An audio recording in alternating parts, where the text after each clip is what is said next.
துக்கத்தை தன் துண்டாக எடுத்து போட்டு கொள்ளக்கூடியவர்கள். ஒரு துக்கமே வந்தாலும் அது ஒரு துண்டு போட்டுக்கிறதுன்னு அர்த்தம். கிராமங்கள்லாம் பார்த்துருக்கீங்களா? துண்டு போட்டுக்கிறது ஒரு அழகு. தன்னுடைய கௌரவத்தை காப்பாற்றும். அப்ப துளாராசிக்கு சில விஷயத்தை கண்டு ஒதுங்கி போகாம, அது என்ன பார்த்துப்போம் அப்படின்னு எதிர்கொள்ளக்கூடிய நெஞ்சம் கொண்டவர்கள் துளாராசிக்காரர்கள். அப்படிப்பட்ட துளாராசிக்கு மார்ச் மாதம் 1ஆம் தேதிக்குள்ள பணவரவுகள் அதிகமாகும். எதிர்பார்த்த கடன்கள் நமக்கு அடைக்கப்படும்.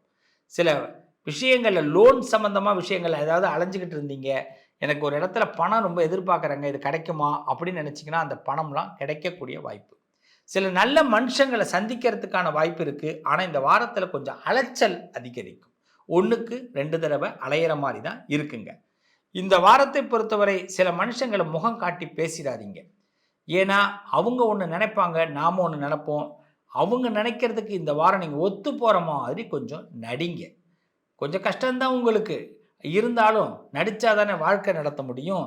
அதனால் சில இடத்துல புன்னகையை கொண்டு வந்துங்க. நல்லா தெரியும் ஒருத்தவங்க நம்மளை டேமேஜ் பண்ணுறாங்க, நல்லா தெரியும் நம்மளை ஏதோ சிரமப்படுத்த போகிறாங்க அப்படின்னு. ஆனாலும் அவங்கக்கிட்ட சிரிப்பாக ஒரு சிரிப்பை லைட்டாக அப்படி ஸ்மைலை கொடுத்தீங்கன்னா அவங்களே அந்த உங்களை டேமேஜ் பண்ணாமல் நவுந்துருவாங்க. இந்த வாரம் உங்களுக்கு மருந்து சிரிப்பு தான். இதை மட்டும் துளாராசி எடுத்துக்குங்க. அருமையாக இருக்க போகிறீங்க. அரசியல் ஆதாயம் பெறும். அதே மாதிரி வீட்டில் வீழ்ந்து கூட போயிடலாமே நினைக்கக்கூடியவர்களுக்கு எழுந்து நடக்கக்கூடிய வாய்ப்புகளை ஆண்டவன் திடீரென்னு கொடுப்பான். ஸோ சுவாமியோட துணை இருக்குங்க. சிவபெருமான் உங்களை கை தூக்கி விடுவார். நிச்சயம் இந்த வாரத்தில் மார்ச் 1க்குள்ள நல்லது நடக்கும்.